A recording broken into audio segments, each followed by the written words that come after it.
Tuhan langsung dengan manusia. Saya yakin rumah-rumah rekan-rekan sekalian di sini itu pernah kemasukan ular, ya, pernah kemasukan ular dan kayak bingung ini gue harus ngapain, gitu. Ya. Padahal ular itu juga memiliki peran penting untuk kehidupan kita. Studi kasus saya terakhir 2014, kenapa daerah Priangan Timur, Cirebon, Majalengka ke sana cenderung mengalami gagal panen, itu karena ularnya habis.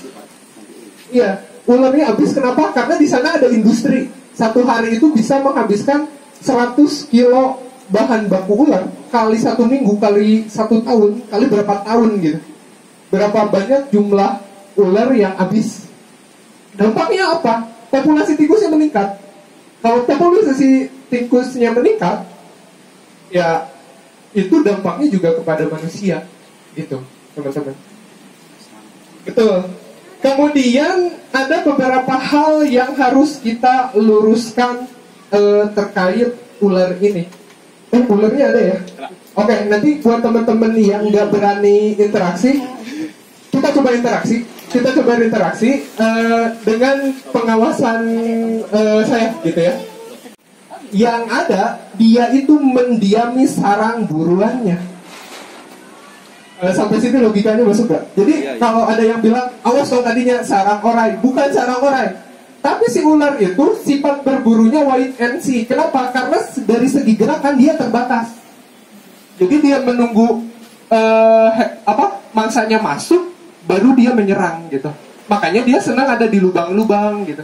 Karena kan lubang-lubang itu biasanya sarang hewan pengerat. Logikanya seperti itu. Gitu ya. Yang kedua, saya akan mengungkap mitos. Kalau di Sunda itu banyak mitos. Misal, tong maihan orang ke babaturana datang. Pernah dengar mitos itu nggak? Saya yakin pernah juga kan. Itu bukan karena dia broadcast ke teman-temannya gua dibunuh gitu. Tapi memang ular itu mempunyai sistem komunikasi yang unik. Komunikasinya itu kita sebut sebagai feromon lenomon. Ular mati, feromonnya itu ke bawah udara, ditangkap oleh ular lain. Nah, si ular lain ini yang mengikuti aroma feromon itu. Feromon. Nanti ada feromon, ada lenomon. Kalau lenomon itu khusus untuk pada masa kawin, gitu. Ya.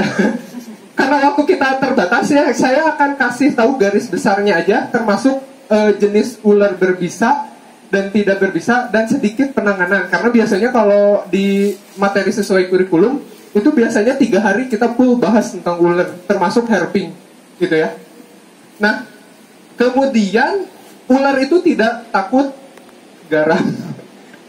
Jadi kalau dulu kan camping mau uyas, daripada buat gelilingin tenda mending pakai masak ya. Ular itu bukan moluska, rekan-rekan ya. Kalau ada garam, kita buktikan sekarang mumpung ada ularnya, gitu ya. Terus kan gimana caranya menghandling ular yang baik? Nah, ini juga poin penting. Irisannya dengan kita berkegiatan di alam bebas dan nanti ujungnya ke konservasi, gitu ya. Hal yang perlu kita ketahui teman-teman, ular itu tidak akan pernah menyerang ketika dia tidak terancam. Ular itu hanya akan menyerang ketika dia terprovokasi. Ini jurnal penelitian ilmiahnya ada, gitu ya. Kita buktikan sekarang. Termasuk suling. Ular itu tidak bisa mendengar, teman-teman ya. Jadi kalau sekarang nonton film India gitu ya, tiba-tiba kobranya berdiri, si kobra itu bukan mengikuti irama musiknya, tapi gerakan sulingnya. Suruh aja si sulingnya berhenti, dia berhenti kok. Karena prinsipnya tadi, ular itu hanya akan menyerang pada objek yang dirasa memprovokasi dia. Gitu. Bentar, saya keluarkan dulu. Sebetulnya saya bawa beberapa spesies ya, tapi qadarullah dia telah meninggal mendahului kita. Karena memang kesalahan teknis sih, intinya kesalahan teknis. Tapi nggak apa-apa, itu semua ular rescue dan saya bukan kiper teman-teman ya. Saya pure aktivis dan ular ini pun sehabis ini saya lepas liarkan lagi. Ya. Betul apa? Betul. Betul. Penutannya. Ya. Oke, kita buktikan ya teman-teman.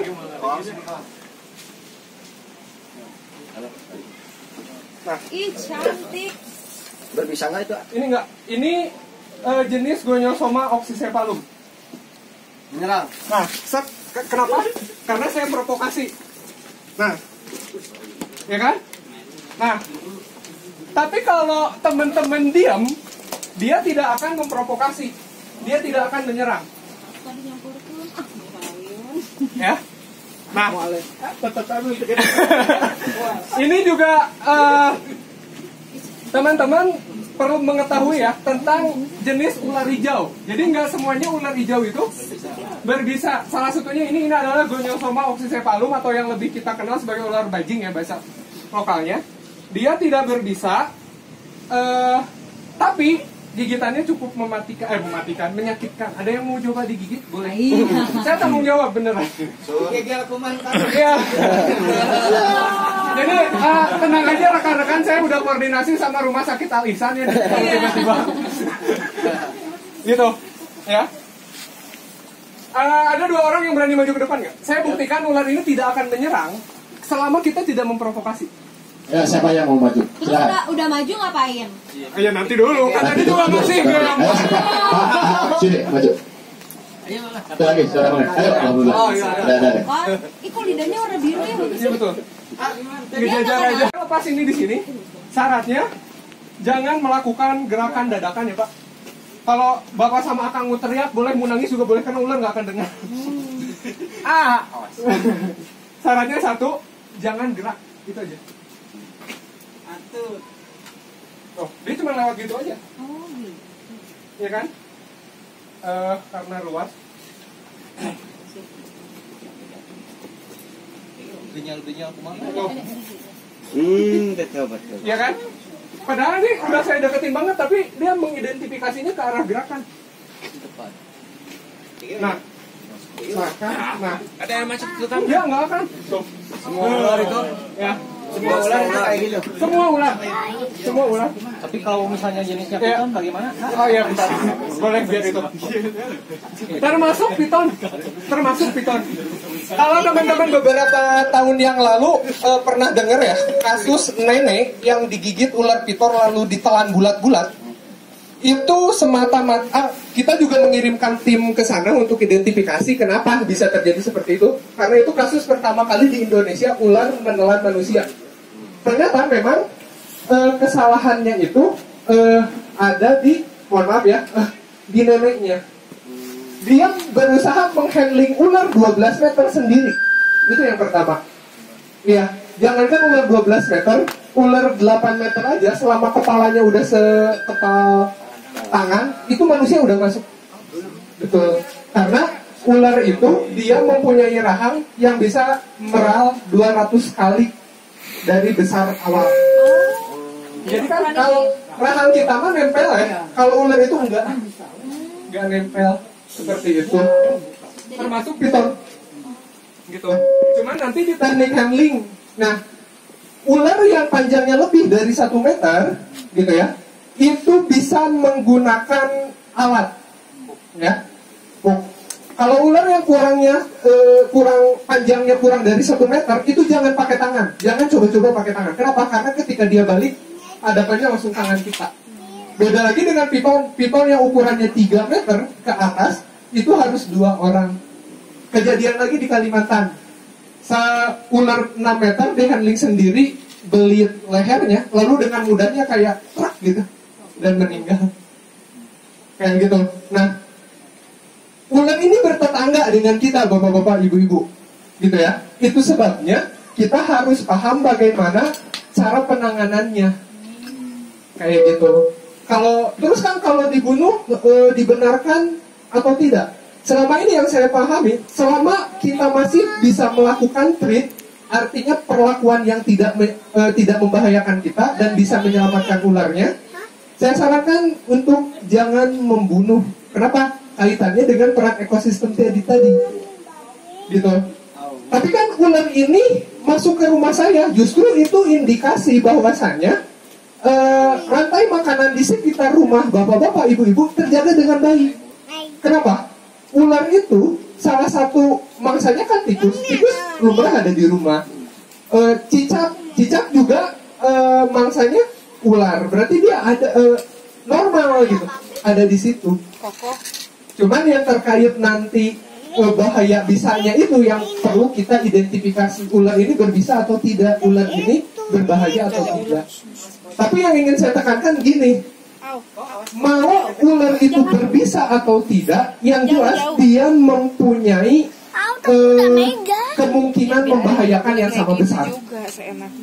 Buktinya tadi yang kayak piton itu, ya, nggak berbisa. Nah, ini paradigma yang salah. Jangan menganggap ular yang tidak berbisa itu tidak berbahaya. Dia mempunyai kans membahayakan juga kalau salah penanganannya.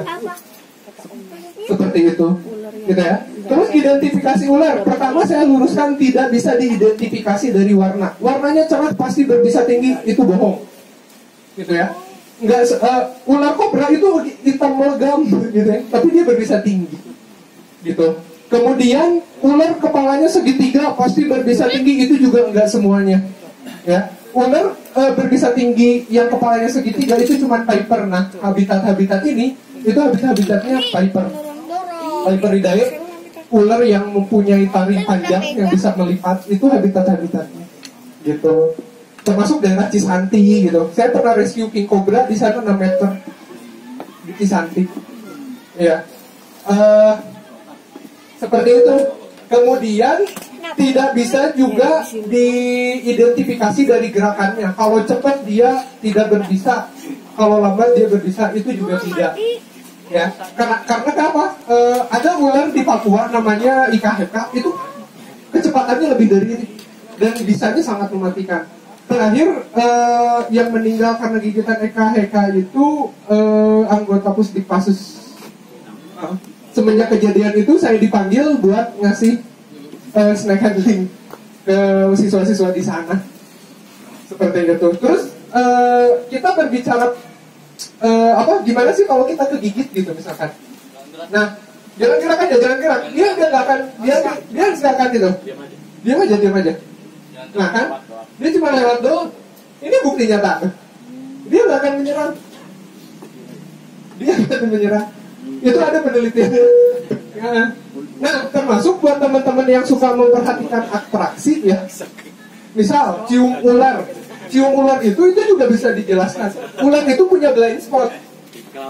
Nih, blind spot ular itu di tengkuknya. Nih, tengkuk ini. Nah, kan saya gerak, dia siaganya ke saya. Karena saya gerak. Nah, Oke, orang ini jahilnya kan pangitannya ayah jo klokodo jo cok. Itu extraordinary ya. Kemungkinan kasus-kasus yang ditemukan kayak pendaki kegigit ular itu dia nggak lihat ada ular di situ, lewat situ diidentifikasi sebagai gerakan membahayakan sama ularnya. Kayak gitu. Iya, biskop. Seperti itu. Kalau yang tidur. Ya, jadi sebetulnya ular itu mempunyai kans menghindar dari manusia, gitu. Bahkan kepada salah seorang petinggi militer Kodam 3 saya berani bilang gini, sok Pak, Bapak taruhan yang saya di hutan lebih gampang nemuin tadi yang Bapak sebut ya, bagong gitu, daripada nemuin ular gitu. Ya, betul. Itu lebih gampang. Kenapa? Karena identifikasi dia itu dari getaran pertama, yang kedua itu dari suhu. Makanya di beberapa daerah, contoh seperti sebelum erupsi Merapi, ya, itu tiba-tiba ular itu keluar gitu. Ular itu tiba-tiba keluar dan ternyata dia telah mengidentifikasi getaran terlebih dahulu. Gitu. Jadi sebetulnya dengan kita melangkahkan kaki pun duduk gitu, itu udah diidentifikasi gitu. Seperti itu. Nah, nanti terakhir saya berikan sedikit penanganan buat gigitan ya, gigitan ular. Tapi di sini saya pengen sebagai teman-teman penggiat outdoor itu untuk bisa menghandling ular. Ini saya kasih tips ya, gimana caranya untuk menghadapi ular. Pertama segede gini dulu deh, ya. Nah, langkah pertama, kalau orang sering bilang tewak sirahna, iya betul. Tapi sebelum ke sirah itu, sirah teh mastaka. Sebelum ke mastaka. Sebelum ke mastaka, kalau ularnya segede gini, rekan-rekan, usahakan bagian dulu, pegang dulu bagian belakang ya. Ini bagian belakang. Pas anusnya ya, tapi di belakang anus. Kenapa? Karena kalau di motor atau di mobil ini tuh berfungsi sebagai setir. Dia akan ganas ketika di tanah, tapi ketika badannya saya angkat seperempat, dia lemah. Tuh. Ketika angkat seperempat ini, dia lemah. Terus kita bisa mengendalikan arah kepalanya. Kalau badannya kita angkat tuh seperti ini, tinggal kita gerakin kan. Nah, yang kedua baru kita amankan kepalanya, karena dari ular ini yang paling bahaya itu adalah kepalanya. Nah, dia ikutin gerakan ini kan. Nah, ini yang tadi saya bilang blind spot. Dia nggak lihat. Oh. Ya, setelah itu badannya kita luruskan. Kenapa harus diluruskan? Diinjak aja tapi jangan terlalu keras ya. Kenapa saya luruskan? Ular ketika lurus itu lemah. Beda dengan ular lain.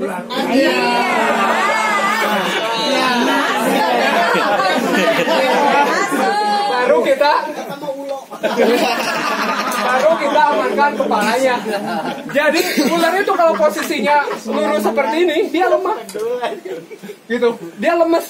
Gitu. Baru kita amankan kepalanya. Tapi dia tetap orang ya. Oke, ada yang mau mencoba, saya dampingi. Ini saya lepas dulu. Bisa tuh nyekelan anak. Nah, dia aja, dia enggak kan. Tuh kan. Oh dia kuat ya naik ke atas ya? Nah, Dia nggak ada tenaga. tinggal penguasaan dirinya aja. Tatan pandangan Tinggal, saya. baru kepalanya.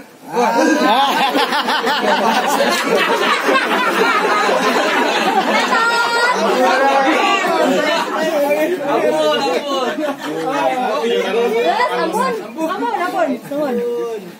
Nah, hooknya luruskan Kang biar kekuatannya jadi dari nanti posisinya gini. Tak gitu.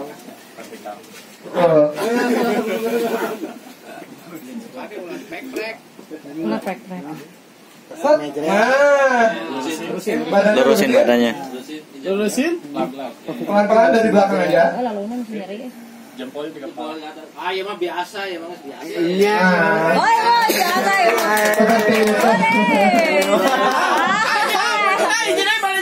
Iya, benar.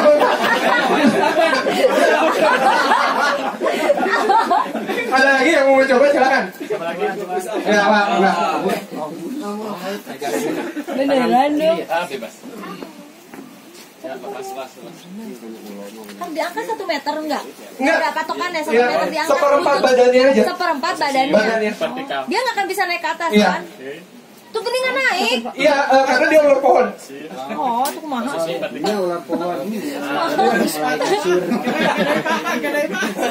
Nah, bisa naik. Oh. Iya. Oh, ular pohon. Emang selain ular pohon? Luruskan sih.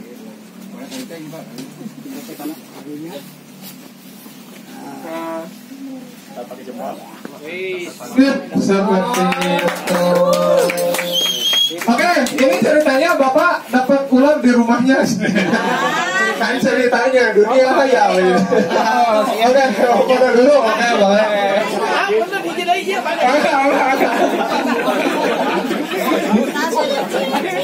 Oke, dapat ular. Oke, nah terus gimana sekarang cara memasukkannya? Bentar Pak ya, saya contohin dulu cara memasukkannya. Badannya dilepas aja, dia pasti lilit. Dilepas. Ya. Nih, cara melepaskannya jangan sampai salah karena nanti bisa berbahaya untuk rescuernya. Caranya seperti ini. Cari orang yang bisa buka satu kantong, kemudian badannya dulu masukin. Nah, lalu tangan kita ikut masuk. Enggak.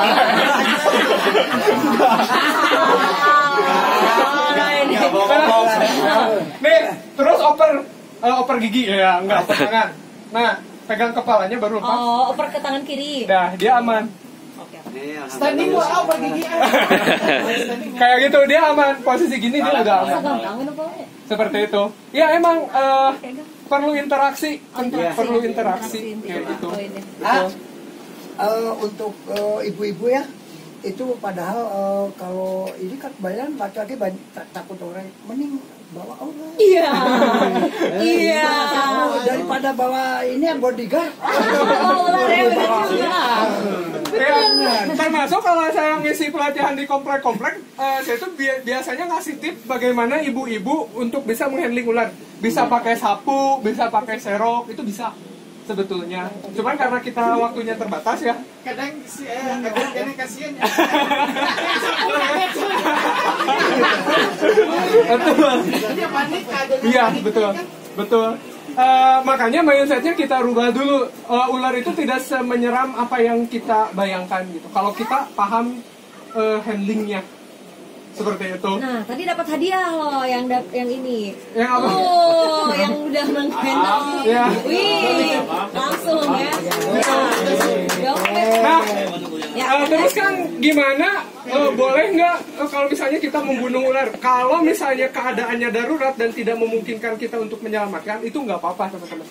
Saya pernah rescue ular di apartemen Taman Sari arah Cileunyi itu ya, lewat apartemen Taman Sari kan kalau lewat Soekarno-Hatta. Itu di lantai 9 apa 10 gitu saya lupa. Posisi ularnya itu di jendela Piper. Dan saya memadukan dua teknik vertikal dengan teknik snack rescue gitu. Tapi keadaannya nggak memungkinkan untuk saya menyelamatkan ular itu dalam kondisi hidup gitu ya. Karena yang kita selamatkan itu kan penghuninya. Maka akhirnya mau nggak mau saya bunuh juga ular itu dalam kondisi vertikal. Jadi tentatif gitu, opsional. Seperti dalam prinsip penyelamatan dan pertolongan kan, yang penting si penyelamatnya dulu selamat, baru selanjutnya oke. Sebelum saya masuk ke materi penanganan gigitan, ada yang mau didiskusikan dulu mungkin atau di-sharingkan atau mungkin ditanyakan, boleh? Tanyakan. Ini pernah ya kisah serius ya. Benar-benar serius. Berkah mungkin buat Wisnu ya. Pernah pengalaman sekitar tahun 98-99 lebet kaleuweung teh ngawanikeun maneh we. Nah, sampai hari ini kenapa saya pernah takut nya berkakangnya Wisnu masuk di Gunung Rakutak di Kecamatan Pacet Ciparai. Di tengah jalan ada beberapa duka kumahnya, duka mitos atau napi kumaha. Wisnu pernah beberapa kali dipegat oraina masih eta nih. Ketika Wisnu lewat jalan deh, tapi ujung-ujung di depan deh gitu. Nah, di sana muncul rasa takut ya orai naon gitu. Ini berkah buat Wisnu pribadi. Oke, seperti yang tadi ya, kita berbicara ilmiah. Gunung Rakutak ya. Rakutak itu adalah habitat alaminya Trimeresunus punisius. Ularnya warna apa? Iya kan, coklat gitu. Betul. Nah, kelebihan ular Piper itu, walaupun ular Piper itu soliter, jadi hidupnya itu satu-satu, tapi biasanya di lingkungan sekitar itu ada petasannya. Artinya apa? Ketika dia menyebar, walaupun sendiri-sendiri, itu akan mencar. Tapi masih di lingkungan yang sama. Jadi kalau sekarang kan Wisnu fenomenanya ada ular, jalan lagi, kok ada lagi gitu kan? Ya, itu masih dari satu spesies yang sama. Kecampur rasa sieun sareng leumpeur. Betul. Bahkan kejadian yang kemarin pas acara di mana? Di Paseban ya, di Pondok Halimun itu juga sama kan kasusnya, ditemukan beberapa jenis Piper yang sama persis ukurannya sama gitu, bentuknya sama, karena memang keunikan Piper itu dia ovovivipar, jadi bertelur di dalam tubuh, melahirkan, jadi petasannya itu habitatnya pasti di sekitarnya. Betul. Jika kamanta nanti sieun. Kan boleh Bapak tadi Tanya mau bedanya ular kobra sama king cobra, betul. Nah, ini pertanyaan bagus, dan sebetulnya kalau teman-teman ikut trainer snake handler nanti bisa membedakan dengan sendiri. Tidak usah dicek taring gitu ya. tidak usah nanya ke grup identifikasi kan ID-nya kan, nggak usah. Kalau teman-teman ikut pelatihan Snackender secara kurikulum, teman-teman dengan ngelihat gini aja udah bisa nanti identifikasi, oh ini berbisa, oh ini nggak berbisa, oh ini berbisa menengah. Kuncinya adalah di scaling. Scaling itu apa? Scaling itu adalah struktur sisik. Ya. Apa bedanya kobra dan king cobra? Kalau king cobra itu punya 2 sisik besar di atas kepala, kalau kobra itu nggak punya. Cirinya itu. Ya titik putih. Betul. Terus nanti ada yang disebut sebagai sisik L'Oreal. L'Oreal itu sisik di antara mata dan hidung. Kalau ada satu sisik di tengah, itu saya pastikan ular tidak berbisa. Tapi kalau nggak ada sisik itu, ya betul. Kalau nggak ada sisik itu pasti berbisa tinggi. Rata-rata Elapidae, walang, weling, kobra itu nggak punya sisik ini. Iya, itu berbisa tinggi. Berbisa tinggi. Sisik di antara mata dan hidung. Ini mata, ini hidung. Nah, kalau ada satu sisik di tengahnya, itu berarti tidak berbisa. Kalau sisik ini tidak ada, itu berbisa tinggi. Dan lumayan Pak, saya pernah kegigit kobra, lumayan lah, 3 hari. 3 hari, cuman alhamdulillah masih bisa selamat. Dan yang berat dari proses itu seperti yang Kak Wisnu tadi, trauma healingnya. Makanya buat teman-teman yang memiliki opidiofobia, fobia terhadap ular, insya Allah saya bisa menyembuhkan itu. Karena ada satu klien yang dia itu lihat ular aja utah uger, bahasa Jermannya tahu. Ngerti nggak utah uger itu? Ongkek. Dia nyampe mukanya tuh merah semua. Dan sekarang dia udah bisa handling king cobra. Cuman prosesnya lama, 3 tahun. Gitu. Nah, terakhir mungkin ya, karena tertua Cina Hidung Atosan di bumi. Kita masuk dulu ke sesi penanganan gigitan. Ini juga ada beberapa mitos yang perlu kita luruskan. Pertama, ketika digigit ular, itu jangan sekali-kali menyedotnya. Ya, disedot. Kenapa? Alasan logisnya gini, rekan-rekan. Bisa ular itu tidak mengalir melalui jaringan darah. Itu yang pertama. Itu yang pertama. Kalau bisa ular itu mengalir melalui jaringan darah, saya pastikan tidak ada orang yang selamat ketika kegigit ular. Kenapa? Dalam sekali respirasi dalam tubuh aja, berapa kali berputar darah kita. Itu logisnya. Terus mengalirnya melalui apa? Atau menyebarnya melalui apa, Kang? Itu melalui pembuluh getah bening atau jaringan limpa. Limpa itu nempel di otot. Ya, gimana caranya limpa itu tidak menyebar? Maka kurangi gerakan. Itu yang kita sebut dengan konsep imobilisasi. Di apa? Di bidai. Ya, betul. Nah, tapi di bidai pun jangan sampai terlalu kencang. Kenapa? Ketika terlalu kencang, jatuhnya itu jadi torniket. Torniket itu malah memberhentikan saluran darah, mempercepat dekomposisi atau pembusukan. Kenapa? Udah mah kena bisa, nggak kena oksigen. Cepat banget busuknya. Gitu. Langkah selanjutnya apa? Pertama, kalau imunnya bagus, si tubuh itu akan bisa menetralisir sendiri. Teman saya orang Jawa Timur baru 2 hari kemarin kegigit kobra, tapi dia imunnya bagus, itu cuma bengkak doang. Beda sama saya, sampai kolek 3 hari, udah mau tahlilan bapak-bapak. Serius. Tapi karena imun dia bagus, dia cuma bengkak aja dan sekarang udah proses pemulihan gitu.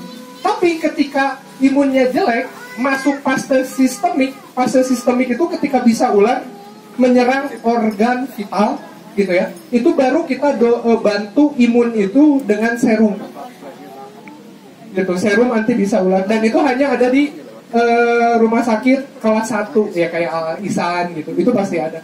Tapi itu juga menjadi sebuah ironis ya. Ya kan Indonesia itu penuh dengan ironis ya.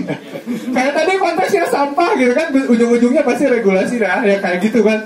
Begitupun dengan ini gitu. Satu serum itu harganya terakhir saya ngecek 980.000, dan biasanya setiap kali pengobatan itu tidak bisa masuk 1 serum.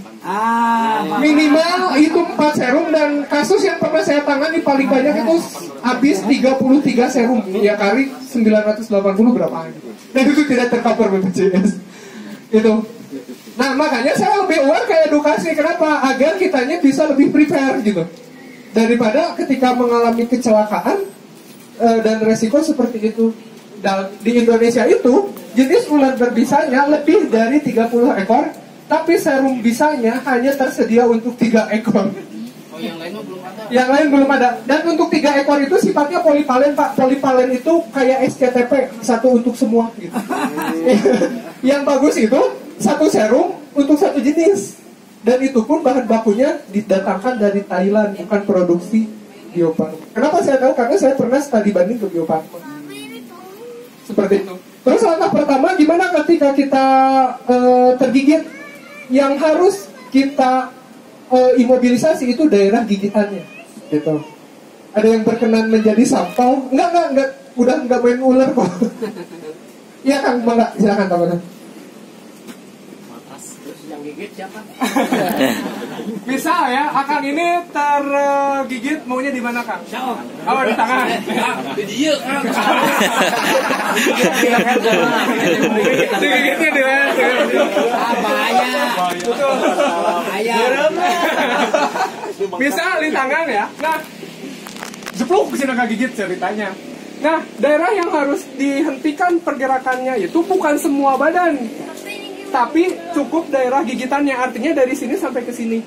Ini yang diposisikan untuk tidak bergerak sama sekali, untuk mengurangi penyebaran bisa itu, gitu ya. Nah, langkah selanjutnya apa? Usahakan korban tetap sadar. Kenapa? Jenis bisa ular itu yang paling familiar ada 2, hemotoksin dan neurotoksin. Kalau kegigit ular neurotoksin, gigitan yang nggak berasa, ngantuk berat. Kalau ngantuk kita tidur, nggak bangun lagi insya Allah. Betul, rata-rata kejadian orang kegigit ular ulang kayak gitu. Iya, 2 tahun kemarin Balai Endah 4 orang ulang semua, termasuk yang kemarin baru. Betul, cepet banget. Nah, ketika gini dan posisinya misalkan kegigit ular berbisa itu agak pusing, ininya kita pertahankan untuk tidak bergerak, tapi posisi pasien itu ditidurkan. Itu Kang boleh tidur, nggak apa-apa. Nggak apa-apa ya, punten. Nggak apa-apa. Ya. Nah, seperti ini. Posisikan daerah aman. Langkah kedua ketika pembawaan ke fasilitas kesehatan, usahakan jangan dalam posisi seperti ini. Kenapa? Semua efek gigitan ular berbisa itu akan menimbulkan pertama pusing, yang kedua lemas, dan ketiga mual. Persis lagi akhir bulan gitu kan gejalanya. Nah, saya pernah nanganin bahwa kasus gigitan ular seperti ini posisinya. Akhirnya apa? Akhirnya dia karena mual, muntahannya ke atas, masuk ke saluran napas, gagal napas. Jadi meninggal itu bukan karena gigitan ular, tapi karena gagal napas. Karena ditidur dia. Betul, karena ditidurkan. Posisi yang paling baik itu memposisikan dengan miring. Jadi si akangnya miring. Nah, set gitu. Jadi kalaupun dia muntah, ini muntahnya ke sini dan tidak akan mengganggu Pernapasan. Seperti itu. Ya. Atas atau dulu. Nah, selebihnya nanti ketika udah di fasilitas kesehatan itu urusan medis, walaupun saya paham gitu. Secara misalkan Akang tergigit tapi nggak tahu ularnya ini tuh berbisa apa gitu, hemotoksin atau neurotoksin gitu. Buru-buru pikiran saking panik ya, panik.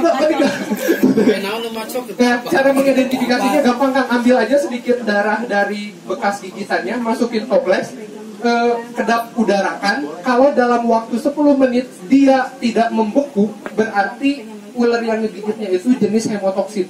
Karena ular hemotoksin itu mempunyai pengencer darah, tapi dalam waktu 10 menit si darah itu membeku, artinya yang diserang itu sarafnya. Itu mah udah ranah medis itu. Cuman kan kita mah hanya first aid-nya, dan itu menentukan. Jadi kebanyakan orang yang meninggal karena gigitan ular itu first aid-nya yang salah. Kalau saya buka slide gitu, itu ngeri-ngeri gitu teman-teman. Ada yang korban yang setengah badannya busuk karena first aid-nya salah. Seperti itu. Nah, itu tadi. Dan yang kedua, bagaimana kalau extraordinary case gitu ya. Misal, dan lagi di ketinggian 4.200 mdpl gitu ya, ke rumah sakit susah gitu ya. Jauh. Evakuasi tidak memungkinkan. Lalu bagaimana cara menyelamatkan minimal si korbannya sendiri. Yang satu-satunya cara yang paling logis, kita rubah kondisi penyakitnya dari gigitan ular menjadi luka terbuka. Logikanya masuk gak? Jadi gini, kan tadi teorinya si bisa ular itu mengalir melalui jaringan getah bening yang menempel di saraf otot. Di otot. Ya ototnya yang kita hilangkan. Luas tuh. Ya, Dipotongnya. betul. Jawabannya itu dipotong. Itu secara ekstrim ya. Makanya saya selalu memandang penanganan gigitan ular itu dari dua sisi. Termasuk di kasus Bogor kemarin 3 orang meninggal, 2 orang selamat. Itu karena keberanian keluarga mengambil keputusan. Saya udah kasih tahu, Bu, ini resikonya gini, kalau ke rumah sakit gini, Kang, amputasi di tempat aja. Ya udah akhirnya berat gitu. Dan sekarang dia selamat, tapi cacat. Gitu. Yang penting selamat. Ya karena prosedur yang tadi itu udah tidak mungkin dilakukan ketika kita berada di dalam hutan gitu. Termasuk rekan-rekan saya entertain outdoor gitu ya, kayak Mas Tio Survival. Kalau rekan-rekan perhatikan, kalau sekarang dia syuting selalu menggunakan sarung tangan. Itu bukan karena endosan dari Ray ya, gitu. Tapi karena memang posisi tangannya itu kegigit ular viper dan busuk dan akhirnya amputasi. Gitu. Termasuk jejak si Gundul, Om Hero Gundul. Nah, beliau juga kalau dibuka celananya dikit itu ada bekas setrikaan. Karena dia kegigit king cobra di sini gitu. Karena nggak mau ambil resiko manasin setrikaan lalu plus gitu. Ditato. Emang mati kalau panas. Betul. Hakikatnya bisa ular itu protein itu akan rusak ketika terkena suhu di atas 60 derajat. Atau cara lain menetral protein itu bisa dinetralkan dengan asam. Makanya kalau pengobatan tradisional kegigit ular itu suka ditempelin biji asam ya. Tapi itu kurang efektif sebetulnya karena kan posisinya kehalang derma kulit gitu. Kecuali dirobek. Betul. Dan dirobek pun hanya medis sebetulnya yang tahu gitu. Kalau kita mah takutnya malah jadi luka baru gitu. Kenapa? Karena ada posisi tubuh yang kita nggak bisa melakukan pembedahan. Contoh, kalau kegigitnya di dekat nadi, seperti itu. Maka itu adalah konsekuensi ketika kita berhadapan dengan ular. Pertama yang ingin saya tekankan itu be aware aja rekan-rekan. Ketika ada ular masuk rumah, jangan coba-coba menghandling dengan tangan, itu aja yang pertama. Tanpa keahlian khusus. Nah, handling akal sok pakai tangan kosong, prosesnya panjang teman-teman gitu. Termasuk ada beberapa jenis ular yang memang tidak bisa dihandling dengan alat. Itu ada kayak tadi ularnya 14 meter, kupingnya segede gini. Gimana caranya gitu? Atau king cobra yang ukurannya garaga misalkannya, walaupun saudaranya garaga ada di saya, gitu. Dan ukurannya lebih gede, diameternya itu botol 1,5 liter itu. Gitu. Kayak king cobra segede gitu udah nggak mungkin dihandling dengan alat gitu. Tapi ular itu punya karakter yang kita pelajari adalah karakternya, dan proses itu memerlukan waktu yang lama. Seperti itu. Jadi langkah pertamanya usir aja menggunakan alat gitu. Walaupun ular itu besar, ketika kita takut-takuti dengan alat, dia akan gantar misalkan. Kalau si gantarnya 200 meter.